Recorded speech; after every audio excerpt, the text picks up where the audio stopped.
고린도전서 13장 11절 말씀 먼저 읽겠습니다. 내가 어렸을 때에는 말하는 것이 어린아이와 같고 깨닫는 것이 어린아이와 같고 생각하는 것이 어린아이와 같다가 장성한 사람이 되어서는 어린아이의 일을 버렸노라.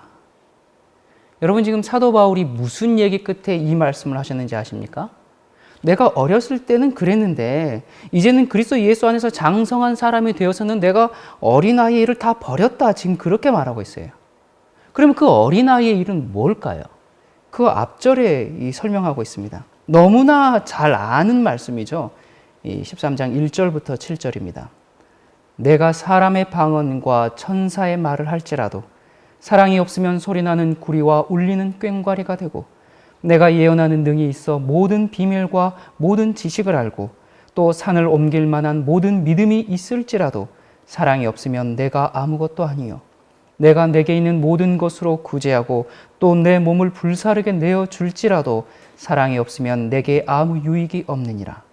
사랑은 오래 참고 사랑은 온유하며 투기하는 자가 되지 아니하며 사랑은 자랑하지 아니하며 교만하지 아니하며 무례히 행치 아니하며 자기의 유익을 굳지 아니하며 성내지 아니하며 악한 것을 생각지 아니하며 불의를 기뻐하지 아니하며 진리와 함께 기뻐하고 모든 것을 참으며 모든 것을 믿으며 모든 것을 바라며 모든 것을 견디느니라. 이렇게 말씀하고서는 11절에 이렇게 이야기합니다. 내가 어렸을 때에는 말하는 것이 어린아이와 같고 깨닫는 것이 어린아이와 같고 생각하는 것이 어린아이와 같다가 장성한 사람이 되어서는 어린아이의 일을 버렸노라.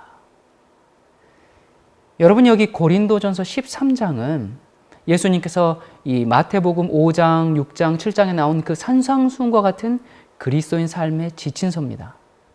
어떤 분들은 아닙니다. 이건 하늘에서나 가능한 모습이죠. 그건 하늘에 사는 사람들의 지침서죠. 그렇게 말하는 사람들을 제가 본 적이 있습니다. 만난 적이 있고요. 여러분, 아닙니다. 그렇다면 이 말씀을 우리에게 주실 이유가 없습니다. 그렇다면 이제 우리가 하늘에 가면 이제 아마 이런 일이 벌어질 겁니다. 자, 마이크 테스트. 마이크 테스트 합니다. 예. 마이크 테스트. 자, 이번에 이 하늘에 오신 분들 다 대강당으로 좀 다 모여주세요. 여러분이 이제 이 하늘에 왔으니까 하늘 백성으로서 어떻게 살아야 하는지 알려드리겠습니다. 자, 우리 가브리엘 천사께서 좀 큰 소리로 말씀해 주시겠습니까? 이제 가브리엘 천사가 이제 옵니다. 예, 다 모이셨습니까? 예, 좋습니다. 자, 여러분 잘 들으십시오. 여러분 사랑 있으십니까? 사랑이 없으면 아무것도 아닙니다. 천사처럼 말하고 성경 전체를 외우고 혹시 순교에서 오신 분도 계십니까? 죄송하지만 사랑 없으면 아무것도 아닙니다. 좀 더 자세히 말씀드리겠습니다. 혹시 형제에게 노하는 자마다 심판을 받게 된다는 거 알고 있습니까? 형제를 대하여 어리석다 하는 자는 공회에 잡히게 되고 미련한 놈이라 말하는 자들은 지옥불에 들어가게 됩니다. 만일 오른눈이 실족하거든 빼어버리십시오. 또 오른손이 실족해 하거든 찍어내버리십시오. 저희가 대신 찍어주지 못합니다. 스스로 하시기 바랍니다. 이 도끼는 옆 창고에 준비되어 있습니다. 여러분, 몸에서 하나 없어지는 것이 온 몸이 지옥에 던지우는 것보다는 유익하죠. 원수를 사랑하며 또 핍박하는 자를 위해서 기도하십시오. 그러므로 하늘에 계신 하나님처럼 여러분도 완전하십시오. 자, 여러분, 이게 하늘에서나 가능한 일이라면 하늘 갔을 때 그렇게 알려줘야죠. 그때 가르쳐줘야죠. 거기서 가르쳐줘야죠. 여러분, 하늘에서 이 말씀 듣는 사람들의 놀라는 표정을 한번 생각해 보세요. 이봐. 하늘이 이런 곳이었어? 아니, 어떻게 그렇게 하란 말이야? 이건 말이 안 돼, 여러분, 우리 광화문으로 다 모이세요. 우리 집회합시다.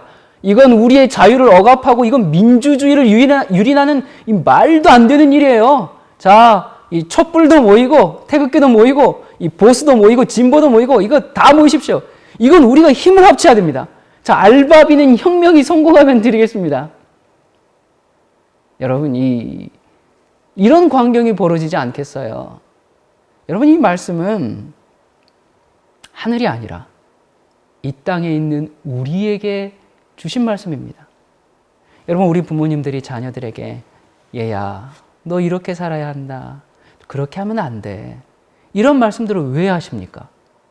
그렇게 행하고 살라고 하시는 말씀 아닙니까? 마찬가지예요. 예수께서 또 사도 바울이 이렇게 말씀하신 것은 이것이 그리스도이다라고 지금 말씀하고 계시는 겁니다. 자, 그러면 우리가 이 사랑이 중요하다는 것은 알겠어요.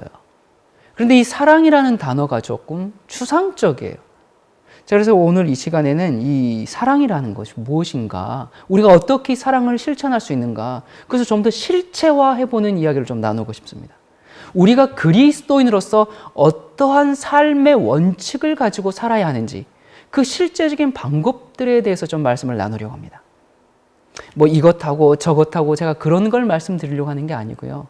제가 살면서 제 생애의 원칙으로 삼고 있는 그 삶의 원칙 3가지를 여러분들과 좀 나누고 싶습니다.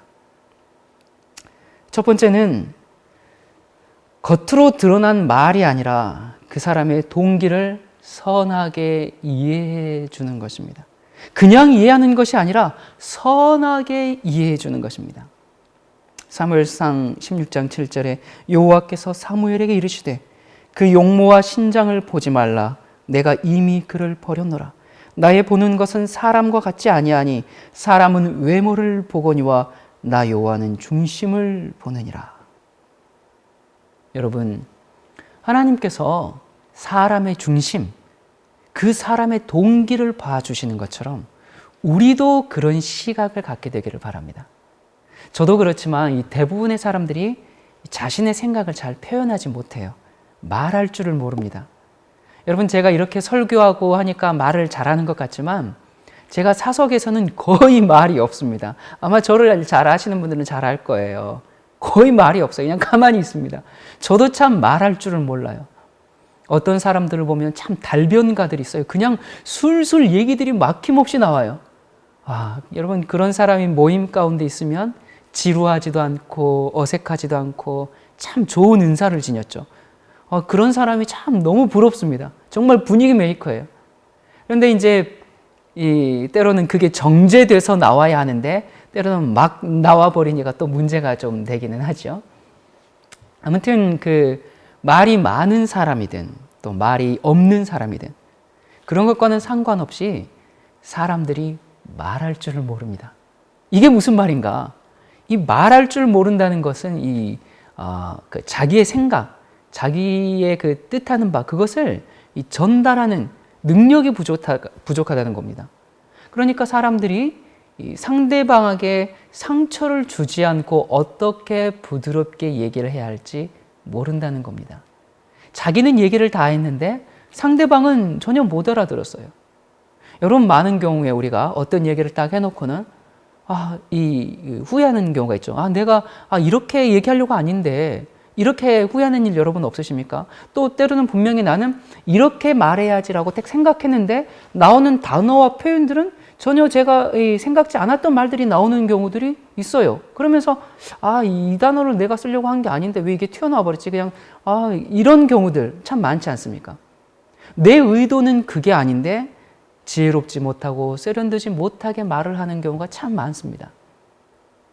여러분, 이 사람들이 어떤 내가 무슨 말을 했을 때 그 내가 한 그 단어나 어떤 표현이나 그 문장들 가지고 시비를 거는 것보다 정말 내가 뭘 말하고자 하는지 사람들이 그 의도를 잘 이해해 주기를 우리가 바라지 않습니까? 그겁니다. 우리가 다른 사람들이 나의 그 의도를 잘 이해해 주기를 바라는 것처럼 우리가 다른 사람들이 그 말을 할 때 그 사람의 동기를 그렇게 이해해 주자, 그 말입니다.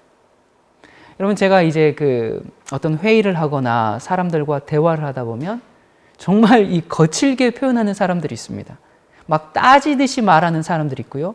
또 불필요한 얘기, 저 얘기 안 해도 되는데 불필요한 얘기를 계속하는 사람들이 있습니다.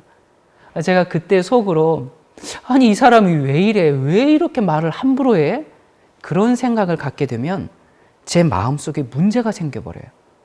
여러분, 우리는 그 겉에 보이는 피상적인 문자가 아니라 그 뒤에 있는 그 사람의 마음의 의도를 볼 수 있어야 합니다. 지금 그 사람이 지금 나는 당신이 싫습니다. 지금 그런 표현을 하고 있는 게 아니에요. 그저 그냥 자신의 의견을 표현하고 말하고 있는 건데 말할 줄을 몰라서 그렇습니다. 해야 할 말이 있고 안 해야 할 말이 있는데 그냥 생각나는 대로 다 얘기하는 사람들 있죠. 말주변이 없는 사람들이 있어요. 자, 그래서 우리 그리스도인들은 다른 사람들의 이야기를 들을 때 그렇게 우리가 감안해 주면서 들을 귀가 있어야 됩니다. 그런 마음이 있어야 합니다. 여러분, 이 사람들이 지금까지 살면서 살아온 배경이 다릅니다. 또 경험이 다르고 지식이 다르고 또 출신 지역이 달라요. 그러다 보니까 어떤 때는 표현하는 감정도 다르고요. 표현하는 방법도 다르고 또 어떤 것을 봤을 때 거기에 대한 느낌도 다릅니다. 저와 제 아내는 참 많이 달라요. 저는 조용하고 진지하고 뭐 좀 그런 반면에 아내는 정말 밝고 명랑하고 잘 웃습니다. 정말 좋은 은사를 가지고 있어요. 그러다 보니까 서로가 당연히 표현하는 방법도 다르고 또 어떤 것을 보았을 때는 서로가 이 느끼는 감정도 다르겠죠. 여러분, 그래서 우리가 이제 사람들과 또 교제하거나 이 관계에서 우리가 어떤 말을 들었을 때 그 사람의 말, 그 액면 그대로 그것만 보고 판단하지 말고 그 뒤에 그런 말을 하는 의도와 그 선한 동기를 우리가 감안하여 들을 줄 알아야 합니다. 그것이 예수님의 정신입니다. 그런데 사람들이 자기의 이해대로, 자기의 느낌대로 그냥 자기가 듣는 그대로 다 해석해버려요. 그래서 많은 오해가 생깁니다. 우리가 그 사람의 의도를 이해하지 않고 아니 저 사람이 어떻게 나한테 저럴 수가 있어? 나한테 이런 말을 어떻게 할 수가 있어? 그렇게 해버리면 그것은 내 마음이 좁은 것이지 그 사람이 잘못된 게 아닙니다. 그럼 한 번은 저희 선교사님이 이런 얘기를 한번 이제 하시더라고요. 상처를 주는 사람보다 상처를 받는 사람이 더 큰 문제인 것 같습니다. 이런 말씀을 제게 한 적이 있습니다. 여러분, 이게 무슨 뜻인지 아시겠습니까? 상대방이 어떤 말을 했을 때 그것을 내가 품어버렸어요. 그것을 키워버렸어요. 사실 그게 그렇게 큰 문제가 있는 말도 아닌데 그냥 내 마음에 딱 걸려버린 거예요. 그래서 시름시름 앓습니다. 그 사람이 왜 그랬을까? 나를 미워하는구나. 막 그러면서 이제 속상하죠. 근데 상대방은 전혀 모르는 거예요. 지금 무슨 얘기야? 무슨 소리야? 난 그런 의도로 말한 게 아닌데? 그러면 또 찾아가가지고 오해를 풀어야 되고 또 달래줘야 되고 정말 피곤한 일이죠. 여러분, 어떤 사람이 나에게 가시돋치 말을 해도 그건 그 사람이 말을 할 줄 몰라서 그런 거예요. 자기 의도를 말로 잘 표현할 줄 모르는 거예요. 같은 말을 해도 그것을 남이 알아듣게 쉽게 표현할 줄 몰라서 그런 거예요. 자기는 한마디 해놓고는 그냥 남들이 다 이해한 줄 압니다. 그래서 나중에 아니 내가 전에 다 이야기했잖아. 왜 이렇게 못 알아들어? 그렇게 이야기를 합니다. 특히 부부간에 또 교회에서 가까운 사이일수록 더 그러죠. 상처 주는 말을 해놓고도 상처 준 말인지도 몰라요. 자, 여러분, 그러면 우리가 어떻게 해야 할까요? 어떤 사람이 무슨 얘기를 할 때 우리가 그 사람을 감안해서 들어줘야 됩니다. 지금 이 사람이 지금 이런 말을 하고 싶은 거구나. 지금 그 얘기를 지금 저렇게 표현하고 있구나. 내가 이 사람을 오해하지 말아야 되겠다. 그렇게 하면 제게 상처가 되지 않아요. 그 사람과 나 사이에 아무 문제가 없어요. 그 사람의 그 겉으로 표현하는 그 방식을 우리가 오해하지 말아야 합니다. 우리가 한두 마디의 말로 그 사람은 이렇다 저렇다 정죄하거나 비난하지 말아야 해요. 여러분, 우리가 우리의 말을 남들이 다 이해할 수 있도록 충분히 교통하는 것이 얼마나 어려운 일인지를 모릅니다. 그런 기술을 갖고 있는 사람이 별로 많지 않아요. 그 사람의 의도를 이해하면서 들을 줄 우리가 이제 들어줘야 하는 것뿐만 아니라 우리가 어떻게 또 들어야 하는가? 이 사람이 내가 지금 이 사람의 말을 어떻게 이해해 주기를 바라고 있는가? 그걸 생각하면서 들어줘야 됩니다. 여러분 또 이런 경우가 있죠. 누가 어떤 사람이 그 얘기를 전해줘요. 그 사람은 이런 사람입니다. 저런 사람입니다. 그 사람 이런 문제가 있어요.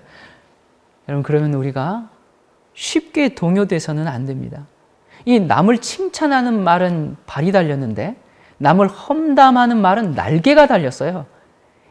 그 소문은 세상에 아까운데 가장 빠르다라는 그 로마 시인이 이런 얘기를 한 적이 있죠. 그런데 이 그리스도인들조차도 어떤 소문을 듣고 의혹을 증폭하고 의심과 신뢰를 저버리면 참 그러면 어떻게 하겠습니까? 우리 그리스도인은 그렇게 하지 맙시다. 여러분 제가 사람들 만나보면서 누가 이제 어떤 것들을 이야기를 해요. 이것이 문제입니다. 저것이 문제입니다. 이렇게 말하는데 저 사람이 왜 저런 말을 하나 제가 가만히 보면 지금 이것이 문제입니다. 저것이 문제입니다. 말을 하고 있는데 왜 그것이 문제라고 지금 그렇게 말을 하고 있나라고 보면 많은 경우에 정말 사람들이 자기가 옳다고 믿는 그 어떤 그 신념이나 가치관 때문에 그러는 경우가 별로 없더라고요. 그게 아니라 그 사람의 마음에 지금 어떤 서운함이 생겨버렸어요. 감정이 상해버렸어요. 그래서 그 상대방이 미운 거예요. 그러다 보니까 그게 다른 방식으로 포장돼서 나오고 있더라고요. 여러분 제게 누가 와서 어떤 사람이 이런 문제가 있습니다. 저런 문제가 있습니다. 그런 말을 해줬을 때 제가 사실 들으면서 그냥 잊어버립니다. 이 말을 해주는 사람이 저와 아무리 친하고 가까운 사람이라 할지라도 그런 얘기엔 그냥 거부감이 들면서 기억에 담아두고 싶지가 않아요. 제 세포가 그런 얘기들은 그냥 밀어내는 것 같아요. 오히려 비난받는 그 사람을 이해해주고 싶은 마음이 듭니다. 여러분 누가 와서 무슨 얘기를 해주거든 그 자리에서 잊어버리세요. 그걸 다시 전달하지 마세요. 여러분 생각해 보세요. 하나님께서 우리의 어떤 실수 또 유혹에 넘어진 거 그때마다 야야야 너 왜 이거 했어? 너 이건 뭐야? 하면서 하나님께서 하나하나 우리를 심판하신다면 우리가 어떻게 살아남을 수 있겠습니까? 여러분 하나님께서 우리에 대해서 정말 오래 참아주지 않습니까? 왜 참으세요? 우리를 아십니다. 그래, 내가 그렇게 약한 부분이 있지. 그게 너의 약점이야. 내가 너를 알아. 너의 의도는 그게 아니었다는 거 내가 알아. 그냥 갑자기 실수로 그렇게 된 거 내가 알아. 다시 일어나서 시작해버려. 여러분 하나님께서는 그렇게 우리를 감안해 주세요. 우리 주님은 참 마음이 넓으신 분입니다. 우리의 속사정을 다 아시는 분이에요. 여러분 우리가 그런 하나님의 마음을 알면 와 하나님은 위대한 분이다. 와 고마운 분이다. 그것만 하지 말고요. 우리도 다른 사람에게 그렇게 대하도록 하십시다. 여러분 이웃을 사랑한다는 게 뭡니까? 꼭 어떤 물질적인 도움을 주는 게 이웃을 사랑하는 전부가 아닙니다. 정말 이웃을 사랑하면 다른 사람들의 동기와 행동에 가장 좋은 해석을 해주는 겁니다. 쓸데없이 그들의 잘못을 드러내지도 않고 그들을 험담하는 소리에 귀를 기울이지도 않고 오히려 그 사람들의 그 좋은 성품들을 기억하고자 노력하는 것이 그리스도와 같은 사랑을 갖는 것입니다. 그게 이웃을 사랑하는 거예요. 여러분 제가 아직도 부족한 점이 많죠. 아직도 배워야 할 것이 너무너무나 많은 사람입니다. 그러나 사람들이 어떤 말을 할 때 그들의 동기나 의도를 최대한 이해해 주기로 이 원칙이 제 마음에 섰습니다. 제가 처음부터 이런 삶의 원칙을 갖게 된 게 아니에요. 저도 참 실수를 통해서 배워나가는 연약한 사람 아닙니까? 제가 큰 의미 없이 어떤 말을 한 것들이 누군가에는 상처가 되고 오해가 됐더라고요. 저는 전혀 인식하지 못하고 있었는데. 여러분, 우리가 살면서 정말 이 말이라는 것 때문에 얼마나 많은 상처와 아픔이 생깁니까? 그래서 우리가 참 많은 실수를 하잖아요. 그래서 제가 내 말의 실수에 대해서 참 조심해야 되겠구나. 제가 그렇게 생각했습니다. 그리고 그것뿐만 아니라 다른 사람이 하는 말에 대해서도 내가 항상 선하게 이해해 줘야 되겠구나. 그걸 배웠습니다. 여러분, 우리가 의도치 않게 내가 한 어떤 말 때문에 상대방이 상처를 받을 수 있습니다. 그래서 어떤 문제가 생길 수 있어요. 그런 일이 안 생기면 좋겠지만 여러분, 우리는 완전한 사람들이 아니잖아요. 그렇기 때문에 실수들이 있습니다. 이걸 완전히 막을 수는 없어요. 우리가 이 생각이 다르고 감정이 다르고 표현하는 방법이 다르기 때문에 의도하지 않았어도 문제가 생길 수 있어요. 그런데 여러분, 반대로 우리가 어떤 얘기를 들었을 때는 그 사람이 그렇게 말하는 것은, 지금 저렇게 말하는 것은 그 사람 감정에서는 당연하지. 그럴 수 있지. 저 사람이 지금 저렇게 표현하는 것의 의도는 이런 것인 걸 거야. 내가 어떻게 이해해 주기를 저 사람이 원하고 있을까?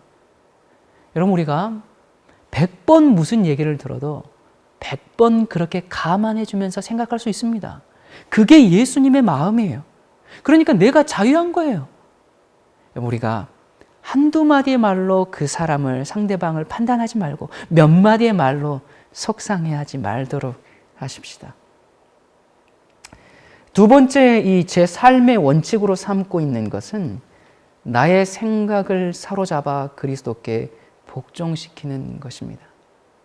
여러분, 우리가 접하는 지식들은 매우 한정적입니다. 그래서 굉장히 왜곡된 상태로 얻어질 수가 있어요. 특별히 어떤 사람에 대한 경우는 더더욱 그렇습니다. 그래서 우리가 그 사람을 한 번도 만나보지 않았는데 그냥 그 사람에 대해서 부정적인 생각을 딱 갖게 돼버려요. 반면에 이 좁은 이 편협한 생각이 잘못된 방향으로 한번 이제 이제 잡게 되면 엄청나게 그냥 넓게 확장되어가는 이중성을 지니고 있는 게 우리의 이 생각이라는 겁니다. 굉장히 편협하면서 굉장히 좁으면서 그것이 또 엄청나게 그냥 넓게 확장되어 가버려요. 우리가 이 어떤 이야기를 들으면 그것에서 딱 멈춰야 되는데, 멈추는 것뿐만이 아니라 그 사람의 형편과 사정을 이해해주는 그런 마음을 가져야 되는데 어떻게 돼요? 우리의 생각이 이 상상의 날개를 달고 꼬리에 꼬리를 물면서 그냥 이제 하나의 소설을 쓰게 됩니다. 자꾸 생각하고 되뇌이고 그러면서 다른 사람들에게 자꾸 전하고 이야기하고 그렇게 반복하는 과정을 거치면서 정말 그 사람의 의도와 동기를 완전히 곡해해버리고, 그리고 점점 그 생각들이 어떻게 돼요? 나한테 점점 사실이 돼버려요. 그리고 이 생각이 그리스도께 굴복되지 못하면 내 마음속에서 그 사람을, 상대방을 괴물로 만들어버리게 됩니다. 그래서 물리쳐야 할 적으로 마음에 품게 돼버려요. 여러분, 우리가 이런 실수를 얼마나 자주 하게 됩니까? 우리가 정말 계속 생각하느라 잠이 안 와요. 계속 생각함으로 자기를 계속 스스로 고통스럽게 만들어요. 여러분, 제가 오늘 드리는 말씀은 제가 예전에 생각의 고삐를 붙잡고 있지 못함으로 많은 사람들을 오해하고 스스로 고통스러워하고 사람들에게 편견을 심어주는 그런 실수들을 하면서 배운 것입니다. 여러분은 저와 같은 실수를 하지 말아야 하지 않겠습니까? 자, 그러면 우리가 어떻게 생각하고 또 그 생각을 가지고 살아가느냐에 따라서 우리 인생의 질이 달라지고 우리의 구원을 결정하게 됩니다. 고린도후서 10장 3절부터 5절에 있는 말씀입니다. 우리가 육체에 있어 행하나 육체대로 싸우지 아니하노니 우리의 싸우는 병기는 육체에 속한 것이 아니요 오직 하나님 앞에서 견고한 진을 파하는 강력이라. 모든 이론을 파하며 하나님 아는 것을 대적하여 높아진 것을 다 파하고 모든 생각을 사로잡아 그리스도에게 복종케 하니. 여러분, 우리의 생각까지도 사로잡아서 그리스도에게 복종케 해야 합니다. 여러분, 이게 가능합니까? 여러분, 이것이 복음의 능력입니다. 모든 생각을 그리스도에게 복종시켜야 합니다. 내 생각을 그리스도에게 복종시키지 않고 내 생각이 나를 지배하고 있을 때는 하나님의 음성을 들을 수가 없어요. 내 생각을 초기에 잘라버리지 못했을 때 그 생각이 점점 자라고 그래서 나를 지배하고 나를 흑암 속에 가둬버리고 나와 하나님은 분리되고 말아요. 그때 나는 사탄의 밥이 되는 거예요. 여러분, 내가 누굽니까? 무엇이 나를 만듭니까? 데카르트는 나는 생각한다, 고로 나는 존재한다, 이런 말을 했죠. 나의 생각이 나를 만드는 겁니다. 내 생각, 내 마음이 나예요. 그렇죠? 여러분은 무슨 생각을 하면서 사십니까? 하루 종일 로또 생각하고 살면 그게 여러분입니다. 여러분은 무슨 생각을 하면서 사세요? 정말 예쁜 아가씨와 만나서 어떻게 한번 인생 한번 펴볼까? 그런 생각하고 살면 그게 여러분인 거예요. 또 여러분은 어떤 상황이 닥쳤을 때 어떤 생각이 듭니까? 어떤 일이 딱 만났을 때 무슨 생각이 바로 떠올라요? 여러분, 우리가 성품 하는데 우리의 성품이라는 게 뭐냔 말이에요. 우리의 생각의 방향, 우리의 생각, 그것이 우리의 성품인 거예요. 우리의 성품은 겉으로 드러난 결과입니다. 성품을 만드는 건 뭐예요? 생각이죠. 그래서 우리 잘못된 생각은 잘못된 버릇이 됩니다. 잘못된 버릇은 잘못된 습관이 되고, 잘못된 습관은 잘못된 행동을 낳고, 그 잘못된 행동은 자신의 인생을 잘못된 길로 인도해서 결국은 그 인생에 망하게 됩니다. 사람들이 이런 상황에 이르러서야, 그때서야 비로소 후회하게 되지만 참 너무 안타깝게도 돌이킬 수 없을 때야 깨닫게 되는 경우가 너무나 많아요. 여러분, 잘못된 생각 하나가 이 땅에서의 삶뿐만 아니라 영원한 운명까지 결정하게 됩니다. 우리가 우리의 생각을 어떻게 가지고 있느냐에 따라서 우리의 성품이 형성되고 영생이 결정됩니다. 이사야 55장 7절에 악인은 그 길을, 불의한 자는 그 생각을 버리고 여호와께로 돌아오라. 그리하면 그가 긍휼히 여기시리라. 우리 하나님께로 나오라. 그가 널리 용서하시리라. 예레미야 4장 14절에 예루살렘아, 내 마음의 악을 씻어버리라. 그리하면 구원을 얻으리라. 내 악한 생각이 내 속에 얼마나 오래 머물겠느냐. 여러분, 내 생각을 하나님께로 향하게 해야 합니다. 우리의 악한 생각을 버려야 합니다. 하나님은 우리의 생각을 읽으십니다. 하나님은 우리가 그 생각을 버리고 고치길 원하세요. 우리가 이 부정적인 생각, 어떤 편견, 어떤 판단이 들 때마다 그 초기에 그 생각의 싹을 잘라버려야 됩니다. 생각의 고삐를 딱 붙잡고 있어야 돼요. 더 진행시키지 말아야 합니다. 그렇게 하지 않으면 나 자신을 엄청난 피해자로 만들어요. 그리고 상대방을 엄청난 가해자로 만들어버립니다. 그리고 마음속에 이제 쓴뿌리로 자리 잡고, 그래서 이제 결국 내 영혼이 병들어가는 겁니다. 그래서 입만 열면 상대방에 대한 비난과 험담이 나올 수밖에 없어요. 쓴물이 나올 수밖에 없는 겁니다. 그런데 정작 상대방은 그런 일이 벌어지고 있다는 것조차도 전혀 인식하지 못하고 있는 경우가 얼마나 많습니까? 여러분, 우리 인간이 얼마나 연약한 사람들인지, 우리가 이 누군가를 딱 비난하려고 마음을 먹으면 상대방에 없는 허물까지 더 보태서 얘기합니다. 그리고 또 자신이 옳다는 것을 더 증명하려고 합니다. 여러분, 이 모든 것이 잘못된 생각에서부터 출발한 겁니다. 이 잘못된 생각은 일종의 중독입니다. 자, 여러분이 우리가 어떤 상황에 닥치거나 어떤 무슨 말을 들으면 우리의 뇌가 이미 잘못된 생각의 방향으로 가도록 딱 길이 만들어져 있어요. 그래서 딱 들으면 그냥 이런 딱 반응이 나와버리고 뇌의 어떤 시냅스가 그렇게 딱 연결되면서 그쪽으로 가버리는 거예요. 길이 만들어져 있어요. 저절로 그쪽으로 가버려요. 그래서 어떤 행동의 그 단계까지 이제 행동으로까지 가는데, 그 전에 우리가 생각의 단계에서 그리스도에게 복종해야 합니다. 생각이 습관이 됩니다. 우리의 생각으로 마음의 태도를 정하고 내 생각이 내 성격도 형성하게 됩니다. 여러분이 여러 사람과 대화를 하다 보면 여러분들도 많이 그런 경험을 좀 하실 텐데요. 똑같은 말을 해도 받아들이는 사람들의 생각이 다 달라요. 예를 들어서 자 여러분 우리 하나님께 충성을 다합시다. 그렇게 말하면 어떤 사람들은 아멘 하는데요. 어떤 사람들은 아니 지금 내가 충성하지 않고 나 지금 게으르다고 책망하는 거야? 이렇게 생각합니다. 이렇게 생각의 구조가 달라요. 여러분 그래서 우리가 정말 사람들을 이해해야 합니다. 우리가 보고 듣고 경험했던 일들, 또 우리가 유전으로 받아온 것들, 이런 것들에 의해서 우리 생각이 만들어져서 생각이 그냥 저절로 그렇게 반응해버려요. 그래서 생각 하나도 그리스도께 복종해야 합니다. 우리의 생각이 완전히 주 앞에 바쳐져야 합니다. 마음속에 들어온 생각을 꺾어야 합니다. 악한 생각을 버려야 합니다.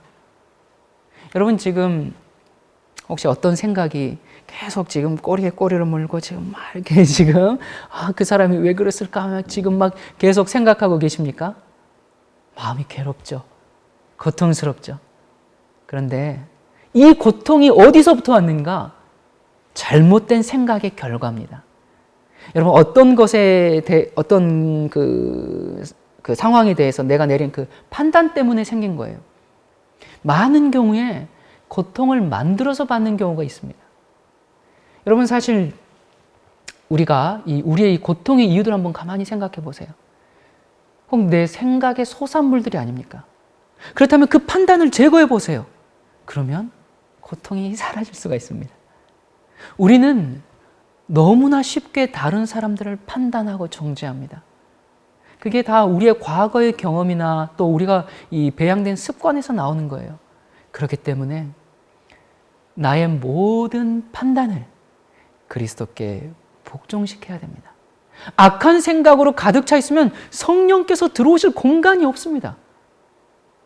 근데 우리가 내가 생각하려고 생각한 것도 아닌데 길을 가다가도 밥을 먹다가도 기도를 하다가도 그냥 어떤 생각들이 불쑥불쑥 떠오를 때가 있죠. 어떻게 막을 수가 없어요. 정말 나를 괴롭히는 그 사람 생각이 저절로 떠오르고 음란한 생각이 그냥 싹 떠오르고 나는 원치 않는데 그런 생각이 그냥 갑자기 떠올라 버립니다.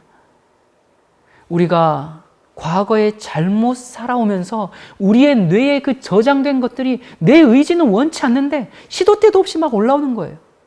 여러분 그런 경험 많이 하시죠? 그때 얼른 쳐내야 합니다. 우리의 생각을 그때 그리스도께 복종시켜야 합니다. 상상의 나래를 펴지 말아야 돼요. 복수심이 올라올 때 생각을 쳐내야 합니다. 우리가 예수님께 복종해야 합니다.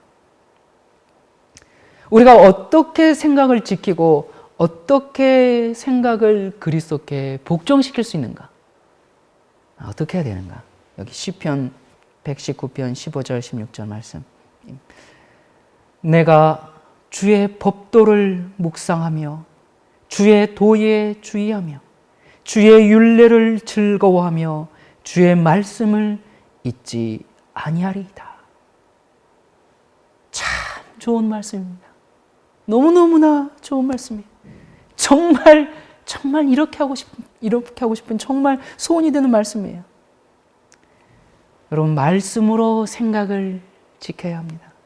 우리가 예수님을 받아들인다는 것은 예수님의 말씀을 받아들인다는 것이고 예수님을 믿는다는 것은 예수님의 성품 또한 받아들인다는 것이에요.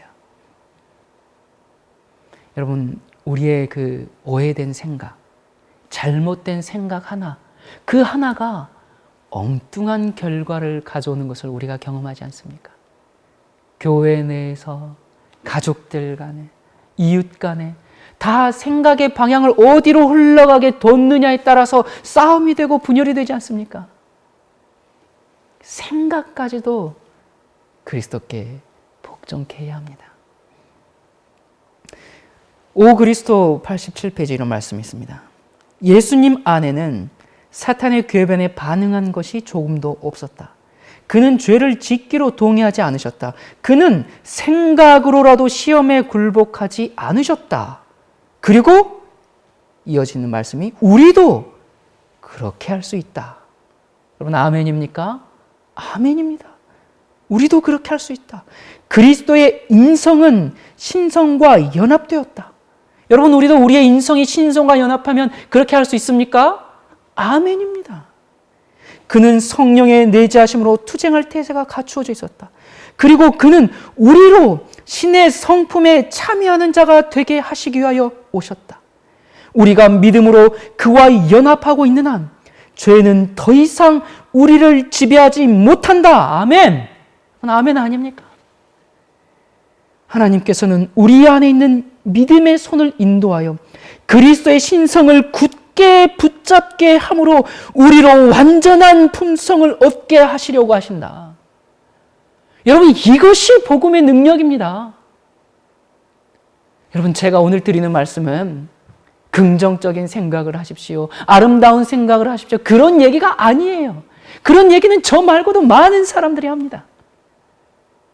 제가 드리는 말씀은 우리의 연약하고 타락한 육체가 그리스도의 신성과 연합하면 우리도 신의 성품에 참여하는 자가 될 수 있다는 복음 이야기입니다. 여러분 제가 오늘 드리는 이 모든 생각을 그리스도께 복종시키라는 것은 첫 번째는 생각의 싹을 빨리 잘라버려서 소설 쓰지 말라는 겁니다. 제발 소설 좀 쓰지 마세요. 제가 정말 소설 많이 써봤거든요. 그거 죄더라고요. 여러분 추측하는 것도 죄입니다. 넘겨짚는 것도 죄예요. 두 번째는 고통을 만들어서 받지 말라는 겁니다. 나의 정죄나 나의 판단이 아니라 그리스도께서 영혼을 대하시는 것처럼 그렇게 생각해야 합니다. 세 번째는 거룩한 생각을 집어넣어야 하는 겁니다. 그냥 집어넣는 게 아니에요. 필사적으로 넣어야 합니다.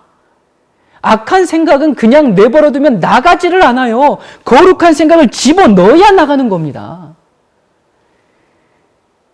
거룩한 생각을 어떻게 집어넣어요? 내가 주의 법도를 묵상하며 주의 도에 주의하며 주의 율례를 즐거워하며 주의 말씀을 잊지 아니하리이다. 여러분 말씀과 묵상으로 우리의 생각을 사로잡아서 그리스도께 복종하도록 하십시다. 세 번째로 제 삶의 원칙으로 삼고 있는 것은 원수에 대해서도 항상 좋은 말을 해주기로 결심한 것입니다. 여러분 사실 우리가 이제 그리스도인으로 살면서 우리에게 이 죄와 사탄 말고는 원수가 없지요. 만약 여러분에게 지금 어떤 원수나 아니 싫어하는 사람, 미워하는 사람이 있다면 여러분 그건 뭔가 잘못된 겁니다. 우리가 이 그리스도인이라는 명찰 떼고 다시 생각해 봐야 돼요. 우리가 아무리 진리를 공언하고 아무리 열심히 선한 일을 하든지 간에 우리의 마음속에 미움이 있다면 우리는 그리스도인이 아닙니다. 여러분 이거 정확히 하고 갑시다. 이건 제가 목에 칼이 들어와도 바꿀 마음이 없습니다. 이렇게 얘기하겠죠. 이것 보세요. 그 사람이 우리 가족에게 어떻게 했는데요? 그 사람이 나한테 어떻게 했는데요? 그 사람이 우리 사업을 어떻게 망쳤는데요? 그 사람은 지금도 우리를 비난하고 어떻게든 무너뜨리려고 돌아다니고 있어요. 그래서요, 여러분. 그건 그 사람의 문제지 내 문제가 아니에요. 그 사람이 그렇게 하니까 나도 그렇게 해야 됩니까? 물론 여러분 제가 처음부터 이런 사람은 아니었어요. 우리가 다 그렇잖아요.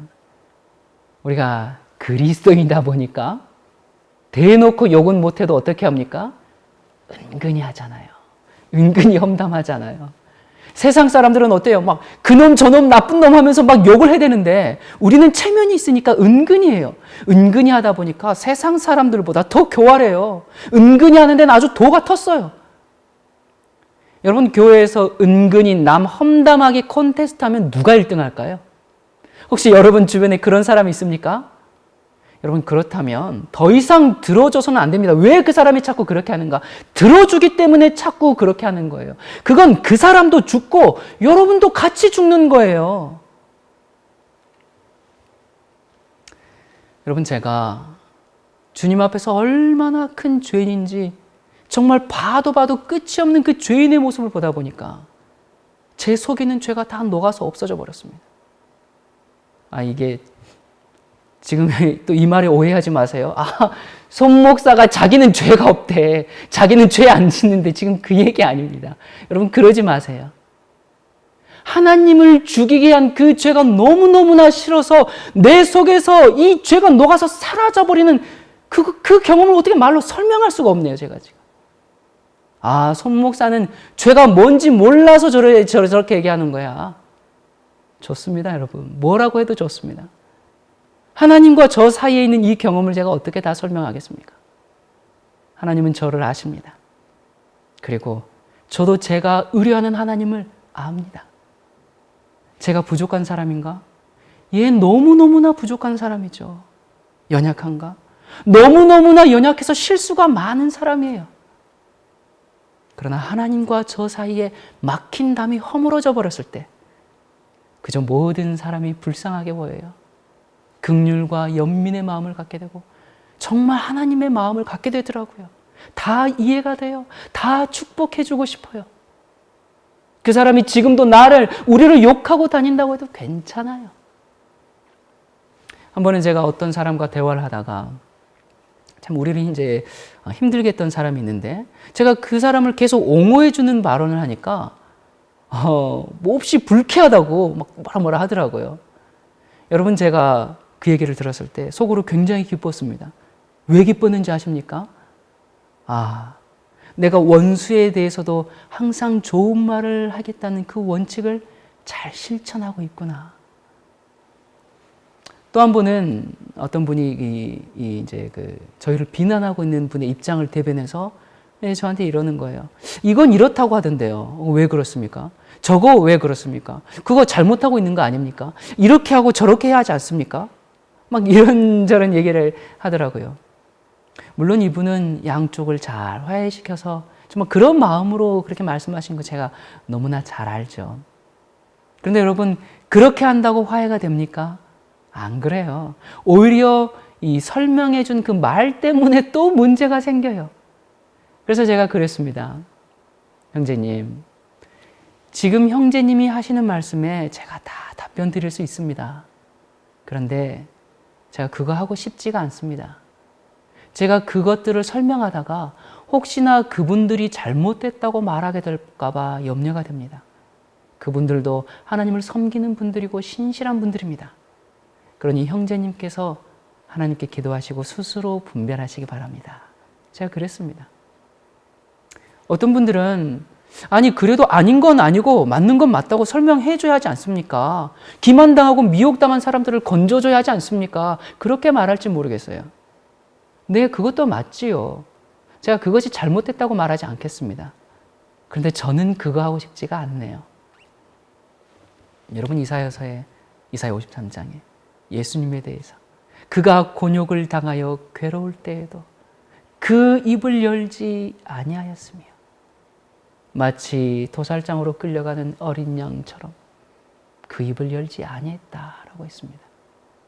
뒤돌아보니까 결국 이분이 떠나지 않고 남아 계시더라고요. 그래서 저는 이 원칙을 다시 한번 확인했습니다. 예수님께서 그러셨죠. 내가 땅에서 들리면 모든 사람을 내게로 이끌겠노라 하셨습니다. 우리가 말없이 십자가를 지면 사람들이 우리에게 옵니다. 내가 모으려고 애쓸 필요가 없어요. 여러분, 18세기에 영적 각성을 이끈 두 거장이 있죠. 혹시 아십니까? 여러분 잘 아실 거예요. 요한 웨슬리와 조지 휘필드. 이 조지 휘필드는 이제 옥스퍼드 대학에 가서 요한 웨슬리와 찰스 웨슬리가 운영하던 홀리 클럽, 여기에 이제 들어갔습니다. 여러분, 이제 웨슬리는 감리교의 창시자고 그의 동생 찰스 웨슬리는 53년 동안 복음을 전하면서 8,989곡의 찬송을 지은 찬송 작가입니다. 거의 9,000곡의 곡을 지었죠. 현재 우리가 사용하는 이 찬송가에 그의 이 찰스 웨슬리가 지은 시와 곡들이 우리 찬송가에도 많이 들어있어요. 여러분 정말 애창하시는 천부여 의지없어서, 이것도 찰스 웨슬리가 지은 이 시죠. 한번은 이제 아무튼 이 휘필드가 이제 그 자기 선배인 이 요한 웨슬리를 찾아가서 이 신앙적인 조언도 구하고, 이 웨슬리와 휘필드는 정말 이 스승과 제자 같은 그런 관계였습니다. 그래서 휘필드는 웨슬리를 영적 아버지와 같은 그런 존재로 의지하면서 존경하는 선생님 그렇게 불렀어요. 또 웨슬리는 이 휘필드의 재능을 알아보고 옥스퍼드 감리교 감독으로 세웠어요. 여러분, 휘필드는 정말 타고난 설교자였어요. 그래서 금방 이 전국적인 명성을 얻었습니다. 정말 이 제2의 종교개혁의 샛별이다. 모세, 위클리, 루터 다음에 정말 그런 명성을 얻고 사람들이 이 엄청나게 그를 따랐습니다. 근데 이 휘필드가 이제 자기 교회에서 웨슬리를 이제 초청했어요. 그러면서 이 웨슬리를 이제 초청하고 이제 설교해달라고 초청했고, 그 자기 교회 사람들에게, 또 자기가 전도한 사람들에게 이야기하기를 이렇게 얘기했어요. 자기 뒤에 한 분이 오시는데 자기는 그분의 신들매를 풀기도 감당치 못할 자입니다. 라고 그렇게 사람들에게 이야기를 했습니다. 여러분, 휘필드는 굉장히 외향적인 사람이었어요. 웨슬리는 이 차분하고 섬세한 사람이었습니다. 이 휘필드가 이 탁월한 정말 웅변술, 정말 타고난 설교가예요. 그렇게 해서 이 영혼들을 정말 얻어서 웨슬리에게 맡기면 웨슬리는 그들을 양육하고 가르치는 했습니다. 휘필드는 정말 그 전에 이 어떤 전도자들보다도 하나님의 이 말씀의 씨앗을 세상에 뻗뜨리는 정말 큰 능력을 부여받은 사람이고, 웨슬리는 그런 알곡들을 모아서 저장하는 능력을 부여받았어요. 휘필드는 씨앗을 심고 웨슬리는 물을 주는 그런 일을 했습니다. 그들의 일의 방식이 달랐지만 마치 루터와 멜라니턴처럼 서로 보완하면서 완벽한 하모니를 이뤘습니다.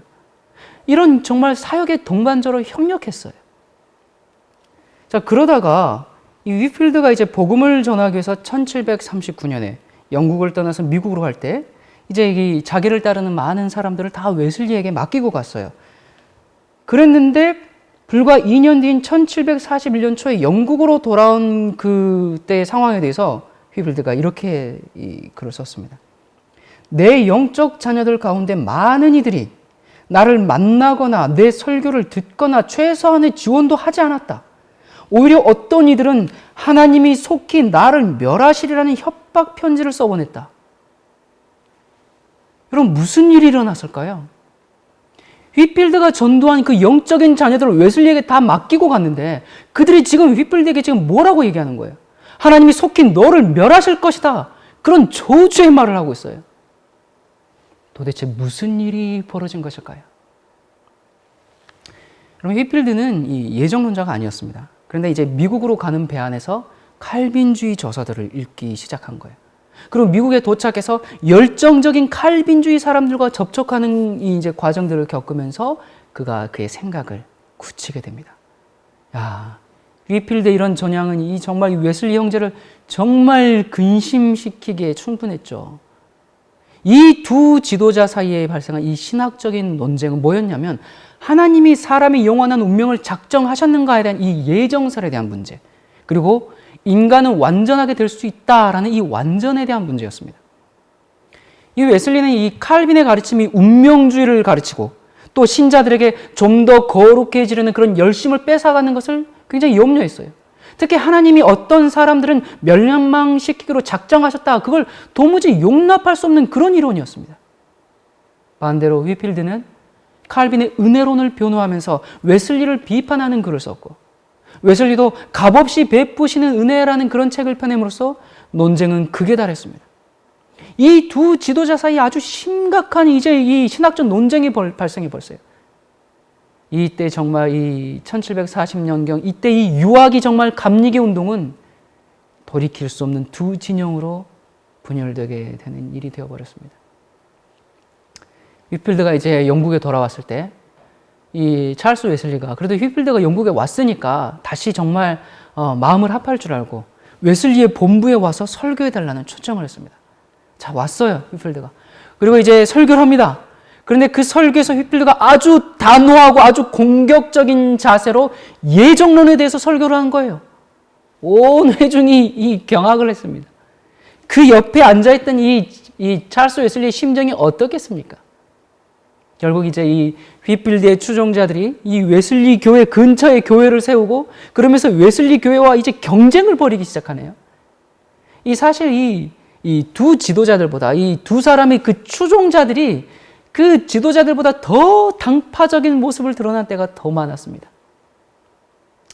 이제 논쟁이 과열되고 논쟁이 또 시간이 흐르고 그러나 이제 이 두 진영이 재결합은 하지 않았지만 적어도 두 지도자는 지나치게 서로를 배척하던 그 열기를 다 가라앉히고 서로 화해를 하게 됩니다.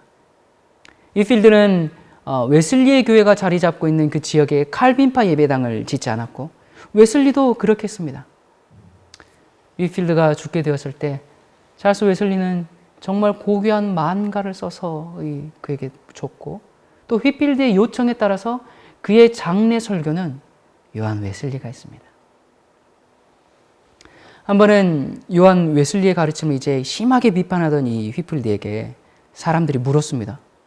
목사님, 그렇다면 질문이 있는데 목사님께서는 하늘에 가시면 웨슬리 목사님을 만날 것이라고 생각하십니까? 그때 휘필드가 이렇게 대답을 했습니다. 나는 하늘에 가서 웨슬리 목사를 볼 수 없을 것이라고 생각합니다. 사람들이 경악하면서 놀라고 있을 때 그는 이렇게 말을 이었습니다. 웨슬리 목사님은 하나님과 너무 가까이 있을 것이기 때문에 나는 감히 그가 있는 지점까지 가지 못해서 아마도 저는 그를 볼 수 없을 것입니다.